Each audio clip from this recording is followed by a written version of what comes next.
रात का समय था। अंधेरा इतना गहरा था कि हाथ को हाथ नहीं सूझ रहा था। एक युवा पत्रकार आकाश एक पुराने गांव की कहानी पर रिसर्च के लिए वहां पहुंचा। गांव का नाम कालगांव था, जो अपनी डरावनी कहानियों के लिए प्रसिद्ध था।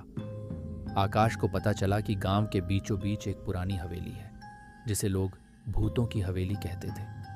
गांव वालों ने उसे चेतावनी दी, रात में हवेली के पास मत जाना, वहां कुछ ऐसा है जो कभी चैन से सोने नहीं देता। आकाश को इन बातों पर यकीन नहीं था। वह अपनी रिकॉर्डिंग डिवाइस और टॉर्च लेकर हवेली की ओर बढ़ा। हवेली के पास पहुंचते ही उसे महसूस हुआ कि हवा अचानक ठंडी हो गई है। पेड़ों की शाखाएं किसी अदृश्य शक्ति से हिल रही थीं। जैसे ही उसने दरवाजा खोला, एक अजीब सी गंध ने उसका स्वागत किया। अंदर घुप अंधेरा था। अचानक उसे एक धीमी सिसकी सुनाई दी।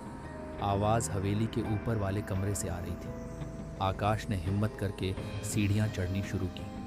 जैसे ही वह दरवाजे के करीब पहुंचा, दरवाजा अपने आप खुल गया।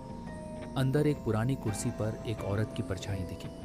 उसके बाल बिखरे हुए थे और वह धीरे धीरे आकाश की ओर देख रही थी।